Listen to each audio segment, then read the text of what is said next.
next speaker is going to talk about infrastructure renewal challenges of growing autonomous vehicle. And let's welcome Dr. Roger McCarthy. Dr. Roger McCarthy is a fellow of National Academy of Engineering and treasurer of NAE. So we'll try to get your presentation. I'm not sure.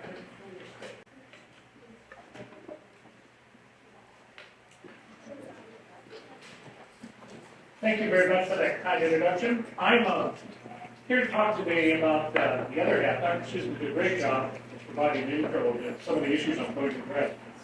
But basically, the challenge we have going forward, if the index works on this slide thing, is, first of all, we have to face the same challenge we always have faced, which Susan did an excellent job of describing and framing in terms of economics and things of that nature. And let's face it, infrastructure decisions are cast in concrete, literally, often, not figuratively. So they're hard to change, and they're even harder to update. And of course, there's a scale issue. When you're talking about infrastructure, that is a discussion of scale. And conservation, conservatism, which is a flip side of what was just described, these things are really expensive. So very little stomach for brand new innovation at the scale of billions of dollars. So we're stuck with a conservative situation. But in the U.S., of course, we have one other challenge. And by the way, conservatism, of course, is only backward-looking, not forward-looking. But in the U.S. safety infrastructure design has always had to account for the world's worst drivers. So this problem has faced our infrastructures, and I'm distinguishing U.S. drivers from Canadian drivers who are not nearly as bad. So these have been all the traditional challenges that infrastructure designers have faced forever.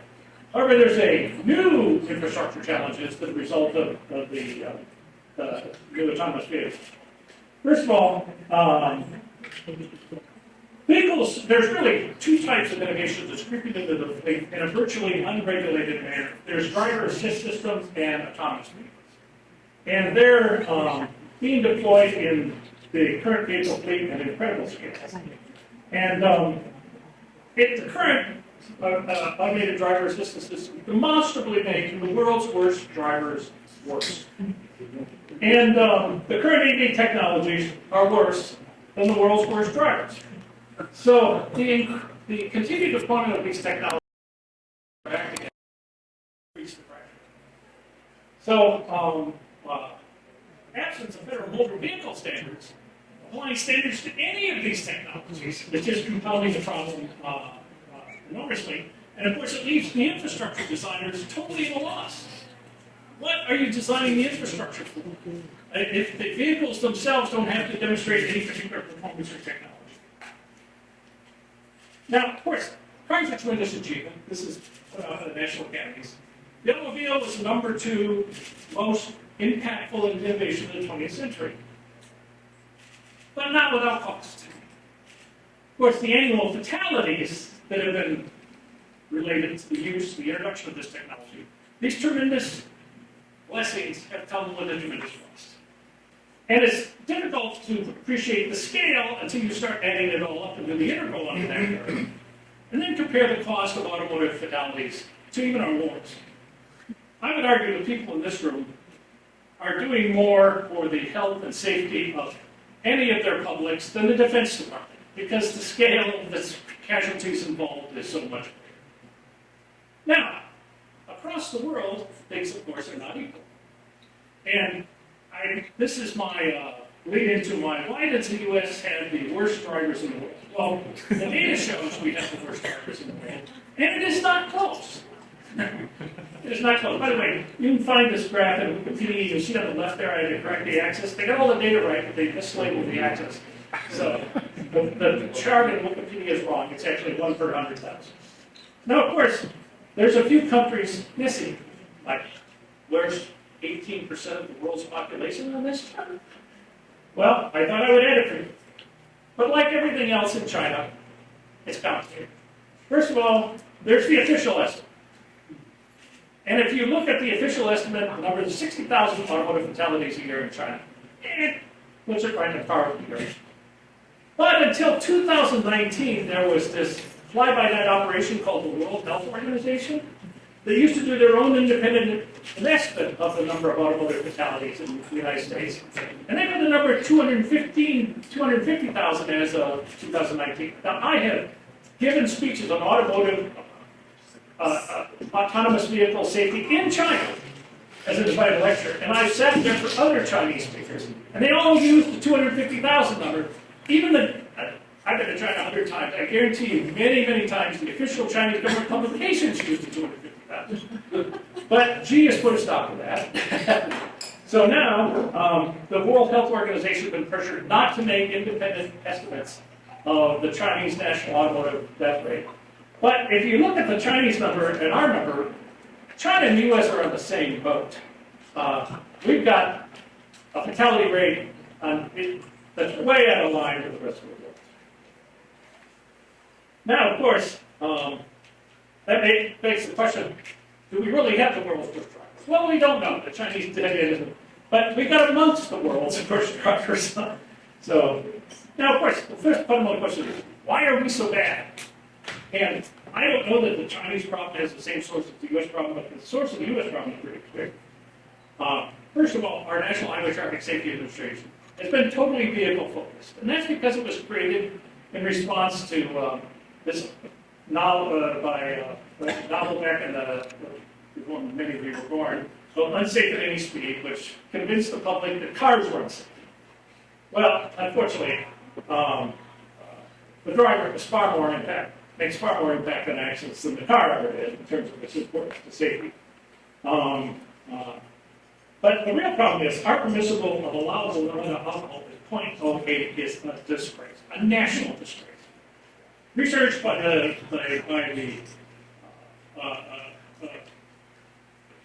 automotive doctors, the AMA, everybody else, everything above 0.05 is impaired driving. You can take people, this is not junk science, you can take people off the track, they start hitting cones. This is above 0.05, and we let people drive to 0.08. So you wonder why we have the worst drivers in the world? We come by it honestly. And you might remember in that previous graph why Russia was way up above us, and then it came down below us, totally getting their alcoholism under control. I mean, Russia used to have an alcohol abuse problem. They still do in the public, but on the roads, they finally got it out. So they're now doing better. This is Russia doing better than us?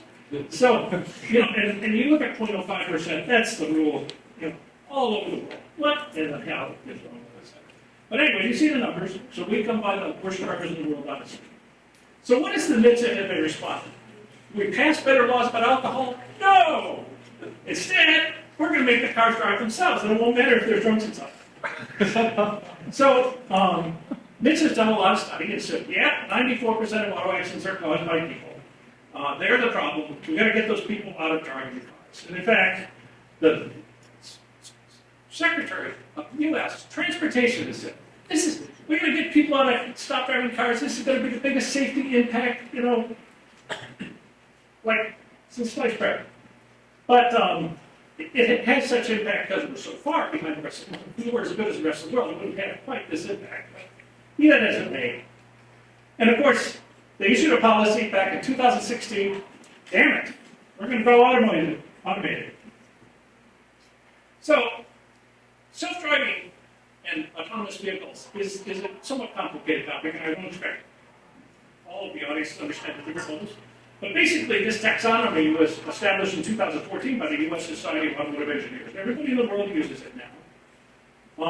Our government adopted the Society of Automotive Engineers system. And basically, it's there's standards and there are FCAE standards, and they all have the same classification system. There are 5 levels, actually 6. One you don't have any. But you can see all the way up from, I don't know if you can read all the text, but basically, the big distinction is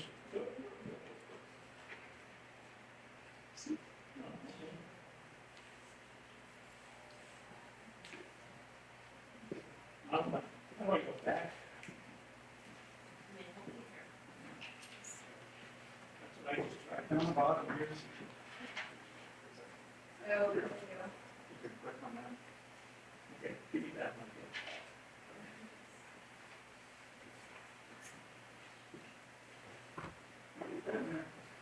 Well, it's wrong like that's definitely.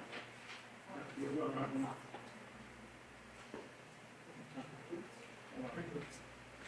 I want that one. There we go. Okay. I won't move this time. Seems to be proper. Anything out?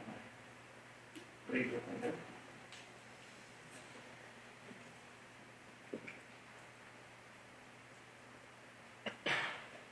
Okay. Basically, the big distinction. Anyway, the big distinction is between 2 and 3. 1 and 2 are just modicum degrees that are called driver assist technologies. When you get to 3, you get to 3 to 4 are various degrees of autonomous vehicles. So driver assist is 2 to 0. Autonomous vehicles are 3 to 4. Now, the poster child of driver assist systems is Tesla. I mean, they made it in my car, they made the most successful, and they made the most publicity about it, and things of that nature. And it's funny, you listen to Elon Musk, and they're fully autonomous, right? But when his lawyers file, it's only level 2. Because they're supposed to be driver assisted. All sorts of legal reporting requirements kick in if you say you're level 3, particularly in California, and I'll visit that a little more later. But we can't shut Musk up. So on the this is a screenshot with the Tesla website in October of 2016. They're full self-driving, no problem. What's the big deal? And of course, it's been enormously successful commercially. So this is the rate at which Teslas have been. I wish this data had updated. This is a study came out of MIT, but this is how the various systems are deployed through 2018, and they're up to hardware system 4 now.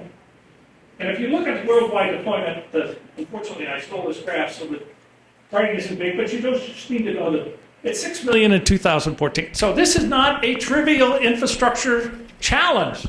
There are 6 million of these pups running around. So with drivers who think they have full autonomous capability.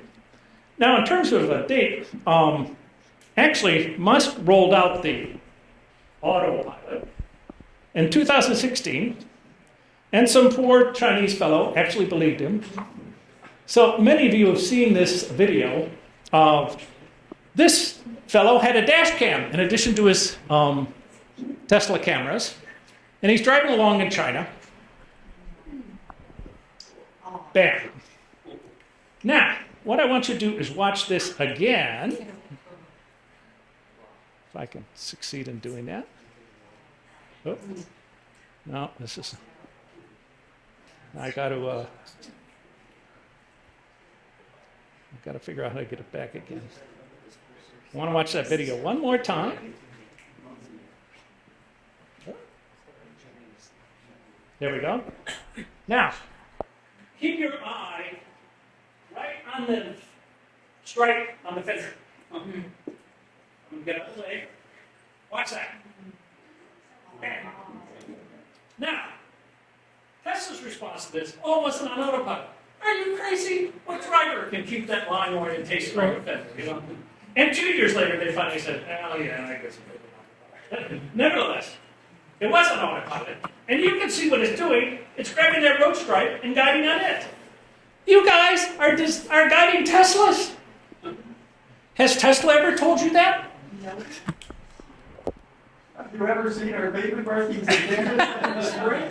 There's nothing left after the snowplows. We do a good job snowplowing. All the snow and all the pavement markings are gone. So, these autonomous vehicles, these driver assist systems are taking clues off the stripe, and there's no standards. And we're deploying a fleet of millions of vehicles that are looking at infrastructure, and I'm talking to you people. What's wrong with this picture? Well, and then you wonder why. Now, okay, maybe this is a Chinese problem. No. Let's look. You might remember this crash. This is on 101 in 2018, right down here at the core point, right? Okay, so this poor Apple engineer is in his Tesla, on cruise control, runs down the road, smash right into Tesla. Oh, it wasn't no, that was a driver. So, a bunch of guys in a television station went up to this with a Tesla the same day, and depending on how they went into the past, because the stripes have been restriped recently for a commuter lane, depending on how they came into the stripes, the Tesla would do the same thing. So their Tesla in the television show would head right for the gore point, just like this poor guy's did. So it isn't just a stripe, but when you restripe and you don't take out the old stripes, what does the Tesla glom onto? Are they talking to you about that? What is the removal standard? So outside of that, we haven't got any problems. So I haven't got time. I'm running out of time here. So, but in 2021, Musk made an incredible decision. The more he thought about it, humans drive with just two eyes.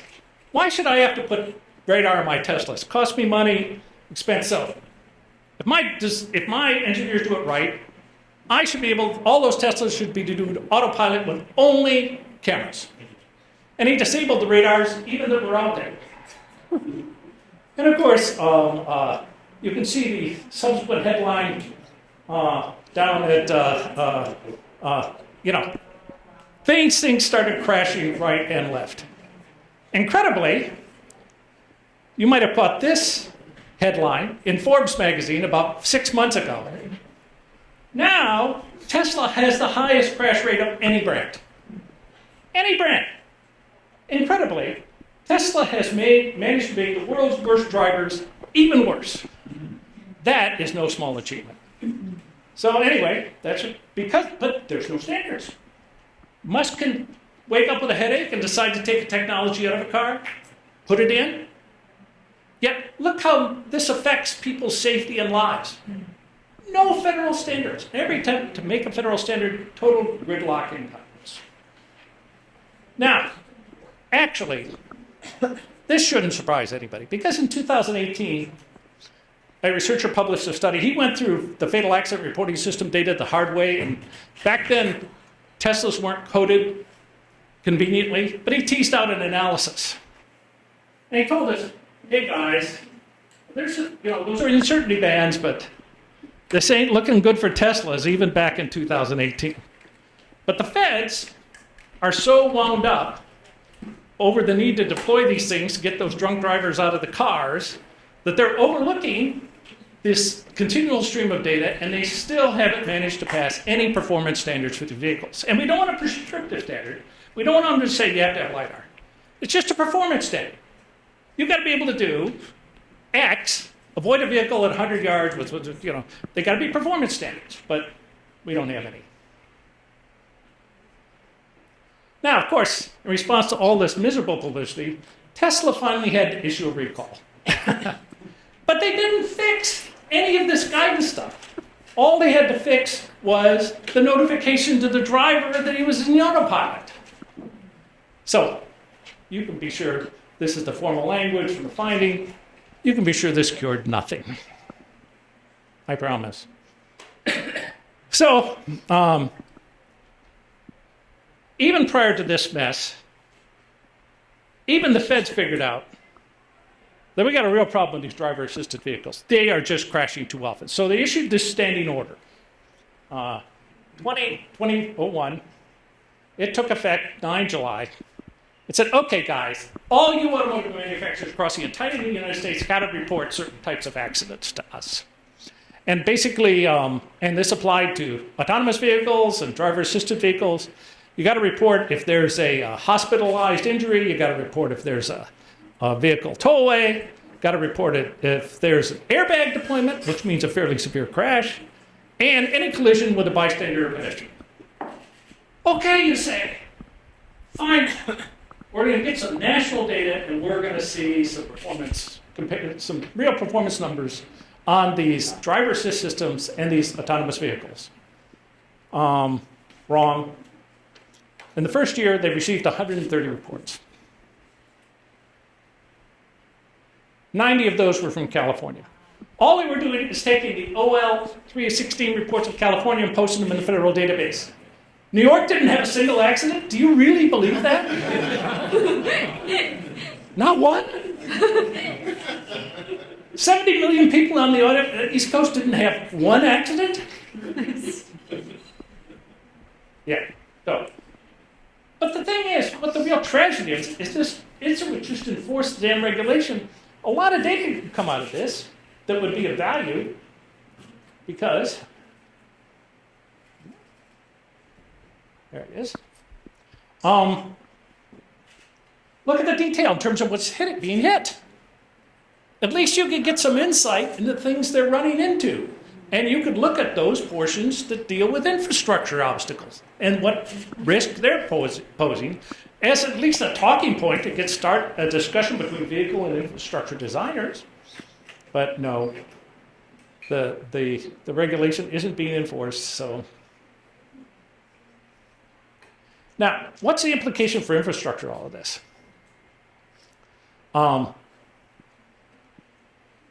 There are no requirements. So you don't know how wide the stripe has to be for a Tesla to find it reliably. You don't know how far you have to rub out a stripe. And this goes for every other vehicle too, the lane tracking, lane changing, things of that nature. Just no idea. There are no performance standards. They don't have to do anything well, or as far as that goes, not at all. Like I say, even the Tesla technology, NHTSA's effort is half-hearted, and it's not enforced. Literally, it's a joke. So a manufacturer has total freedom now. Put it anything, I guess it's left to the litigation and tort system to figure out who's at fault for what. And any effort to federally mandate in Congress any of these safety standards completely stalled by the dysfunctional nature of Congress. Now, California was the first and still the only state that requires autonomous vehicle accidents to be reported on their OL 316 report. And every other state has been trying to lure this autonomous vehicle testing out of California by saying you don't have to report. It's called a race to the bottom. And there are now 30 states that permit AV testing, 29 of which don't require any reporting. But this is research I did, published a while ago. These are the accident rates of all the autonomous vehicle manufacturers operating in California with an accident crash rate stated per mile over the 5 years indicated. I'll update this when 2024 closes. COVID sort of made 2021 and 2022 a little irrelevant, so I didn't bother. But anyway, as a benchmark, here's the human driver crash rate. Remember, this is the human crash rate of the worst drivers in the world. So the autonomous vehicle technology can't even do as well as the worst drivers in the world. So this is my take going forward, for what it's worth. Any progress? Everybody's got to be working to the same music here. We've got to have some standards to work with. The infrastructure designers have to know what the car's going to look at. The cars have to demonstrate a certain ability to look at the infrastructure with a certain degree of success. Remember that garbage truck in China? That truck wasn't moving. That wasn't a vehicle-to-vehicle collision. That was a Tesla plowing into the infrastructure. So, and of course, you saw the infrastructure in our go point. The infrastructure kills cars if they run into them at 70 miles an hour. You know, infrastructure is strong. So we've got to have some standards, and then this has got to do something. The designers of the infrastructure are going to have to, we're going to have to use and depend on what these manufacturers, these vehicles can do, and you don't know. They aren't even talking to you. You're not even talking to them, and they're not talking to you, and they got all the money, so they got to come to you. They are not discussing what could be done to make the interface between cars and infrastructure a lot safer. And we're talking about, this conference is about the update, the future of the infrastructure. Guys, this is the future. We have millions of these vehicles running around. So what's got to happen? First of all, they got to start telling you what the hell they're doing and why. We have to, standardize vehicle performance and infrastructure designers can expect. And finally, put these where I can read them. Obviously, if the cars are going to queue off shape, placement, color, etc. of infrastructure, they've got to tell you. And then finally, we've got to start talking about the infrastructure actually actively communicating with a smart vehicle. Because all the discussion has been about the designers are completely preoccupied with smart cars talking to other smart cars. God, there's a lot of post pillars and bad things that you run into that aren't talking to anybody. Why? Because no one said they should. So in the future, we've got to be thinking about designing infrastructure that talks to our cars. Thank you.